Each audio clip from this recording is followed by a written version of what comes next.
Well, guys, I did it. I broke down and went out and bought the new iPhone 11. So I figured I'd pour a glass of wine and give you guys my top 5 reasons of why I upgraded. Today I'm drinking the Charles Shaw. This is the $3 Chuck. Used to be called the $2 Chuck until they raised the price to $3. Cabernet Sauvignon. Now, this is a good daily drinker. My wife actually, it's one of her favorite wines, but for $3, I think it ranks up into the $6 to $9 wine price range. So it's not bad. But we're not here to talk about wine today, are we? No, iPhones. So I'm not the guy that jumps out to the Apple website and pre-orders everything, every new phone that Apple comes out with. No, I am not. I'm upgrading from the 7 Plus, which, if you guys know, it was Apple's first attempt, and really any cell phone, to have a true camera that a photographer would appreciate in a cell phone. And that is the reason I upgraded to the iPhone 7 Plus. And I've been rocking that thing ever since. It's been about 2.5 years now. And pretty happy with it. You know, it's got the 2 cameras. It's got a telephoto and a wide. And it's okay. It does not compare to my Fuji X-T2, which this is my real camera. In all of my photos, I always compare it to the quality of this. You know, my wife, she has a 7 Plus too now. And we'll look at the picture side by side because she won't shoot anything other than her cell phone, and it just falls short. And when we're on vacation, yeah, you can tell a difference in quality. So when I'm talking about quality, I'm really judging it by my real camera. Which brings me to the iPhone 11. There's some significant changes. This is the regular iPhone 11, the everyday man's 2-lens iPhone. That's how you can tell the difference. It's not the Pro model. The Pro models were way too much money for me. I started looking at the Pros and I said, yeah, it's a good upgrade, but too much money. And this one, I think it met the mark. Oh, it did, obviously, so I went and bought it. So here are my top 5 reasons, guys. I'm going to work up the list to the least important to the most important to me. The number 5 is face detection. I came from a 7 Plus, so yeah, I love my home button. It worked. The fingerprint scanner worked every time, unless your hands were wet. That was a pain, but it just worked. And it didn't matter if it was in the night, sunglasses, whatever. It just worked. My son has the iPhone 10, and it would often miss his face identity, and he would always have to put his number in to override. And with this upgrade, this iPhone 11, it basically improved that, and I am quite happy. I rarely, if ever, I can't remember if I ever had to key in. Every once in a while, I'll have to swipe up if it's too far away from my face. But see, it's not doing it now because I'm on video. I don't know because it was far away from my body. So I'm going to go up. See, it unlocked. And this one, I can have this thing far away from me as long as it's kind of pointed at my face. See, it just unlocked. And I got this thing an arm distance away on an angle, and it does great. Now, one of the disadvantages to the face unlock, if you're in your office like I'm in my office, you can tap the screen and it's not going to unlock. You have to have it on some kind of an angle so that it unlocks. I've countered that with a little table stand so it kind of faces me, and every time I want to use the phone, I tap it to wake it up and it's unlocked. So that seems to work for me, and I've only had this about 5 days, 4 or 5 days now.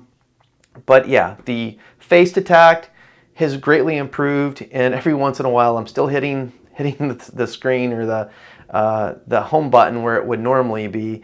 But yeah, face detect has improved to the point where I think it works. It's reliable and it works. Number 4 is night mode.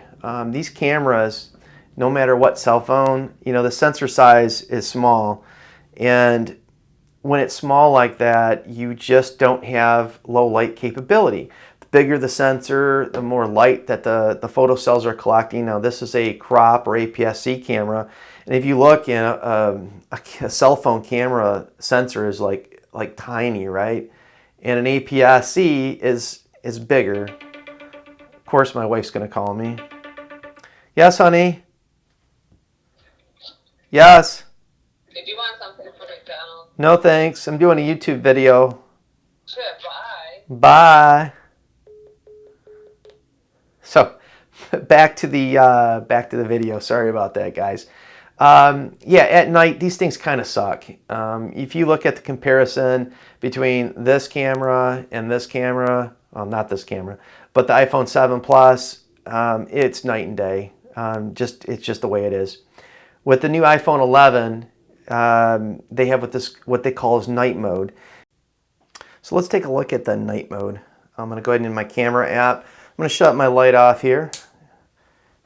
And this is kind of not showing up good. I might have to adjust the camera. You can see it good enough. Now, what you guys are seeing in the screen is not what my phone is looking at, right? But I'm going to kind of show you. There's a little circle with shades here, the second button to the top left. This is night mode. And it only works on the wide, not the super wide lens. So you can see 1 second. Now you can adjust it a little bit on the bottom when you select it down here.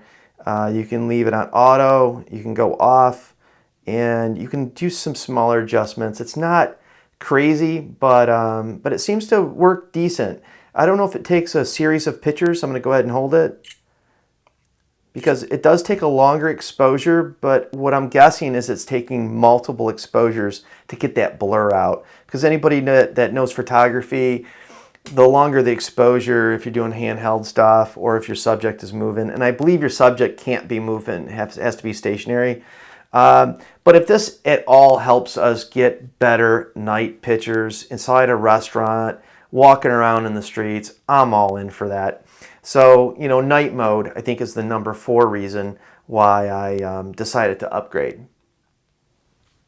So number 3 on my list is stabilization, and that's video stabilization. Now, I've been going back and forth on buying an action cam like a GoPro, but I just don't want another piece of gear to have to either carry with me or worry about. I haven't tried it out. I'm going to plan on doing some videos and doing some tests, but my understanding that Apple has done a lot of improvements on the optical and not optical, but the digital stabilization. So it's very, very steady when you're walking around shooting video. I'm going to give this a test, but that was another reason I wanted to give this iPhone 11 a try. Number 2 is price and what you get for your value of your dollar. And usually that doesn't go hand in hand with the conversation of Apple and iPhone, and it almost sounds odd coming out of my own mouth, but this phone is actually reasonably priced for what you get for your money. Now this is the iPhone 11, and if you're comparing this to the Pro, this has everything that the Pro has. Same memory, same RAM. It's got the same chip, the 13, which is crazy fast. That's even surpasses the latest of the XS phones. The same cameras. It's missing one, but it still has the same wide and extra wide and the selfie cam. It's got the HDR. It's got all of those same things for like a ton less money. This one is an upgraded memory, and it's $750 retail with 128 gig. That's not too bad. For 2019, that's not too bad. But to make it better, this phone just dropped like a week ago, a week and a half ago. There's already promotions out there. I bought this phone at Sam's Club, and it was $750, and they had a rebate. If you get this phone, or this one, or the Pro, it was a $150 rebate. And when I went to Sam's Club, the lady says, no, because you got the more expensive one, the higher memory, you get a $200 in-store instant rebate in Sam's Cash. It's a gift card. You can use it only at Sam's Club. But you're going to buy toilet paper, paper towels. And I didn't even have a Sam's Club membership. You can go online, it's $45, and you can find a $20 coupon, and you sign up for $45 for your membership, and they'll give you a $20 Sam's Cash. So you have $220 to spend at Sam's Club. So if you kind of take it into the whole factor of that $200, you're looking at a $550 overall cost for this iPhone 11 with 128 gigabytes. In comparison to what I paid when my 7 Plus first came out, I think it was like $8 or $850 for the same amount of storage. This phone blows it away. So, again, it sounds odd coming out of my mouth, but it's actually a good phone for the value. Now, the number one reason, it shouldn't be a surprise since you know I love photography, is the cameras. Now, one of the big changes that Apple made is they got rid of the telephoto on the regular phones. Now, again, if you have the Pro, you can have your cake and eat it too, because you got, on the Pro, you have a wide, ultra wide, and the telephoto. The only difference between these camera systems, you still have HDR, you have the same wide angle, you have the same ultra wide angle, you just don't have the telephoto. I hardly ever used my telephoto on my 7 Plus, so it really wasn't worth the extra $500 difference between going from this phone to the Max. To give you guys some perspective, this is the regular wide angle, and I'm going to switch over to the ultra wide. You can see how it increases substantially. Now you got to be careful on this ultra wide. You see my finger? It stretches quite a long ways, and you got to be careful when you hold it not to get your fingers in frame. But per Apple, the focal lengths are, I believe, I'm doing this off of memory, but it's 26 millimeter for the wide, and that is the 35 or full frame equivalent, and 13 millimeter for the ultra wide. Again, I'm going to go ahead and flip back. This is the normal wide, and this is the ultra wide. The other thing that I've noticed is the wide angle is the only one that you can do the night mode. You get the same sensors, you get the same front camera, the selfie camera, you get the night mode, the HDR, you get all of that. And yeah, if you're into photography like myself, that is the number one reason, of course, that I upgraded. The image quality is supposed to be better. I'm going to do some tests between this iPhone 11 this week and my Fuji X-T2.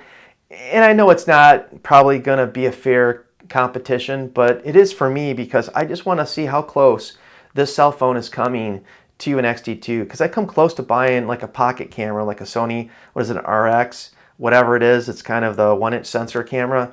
But again, I don't like the added expense. I don't like to have another thing in my pocket. So if this thing can bridge that gap, so if I can go to an amusement park and not drag my camera around, that's a win for me. So there it is, guys. There's my 5 reasons of why I upgraded to the iPhone 11. Hope it helped you if you're trying to make that decision, if it's worth it for you.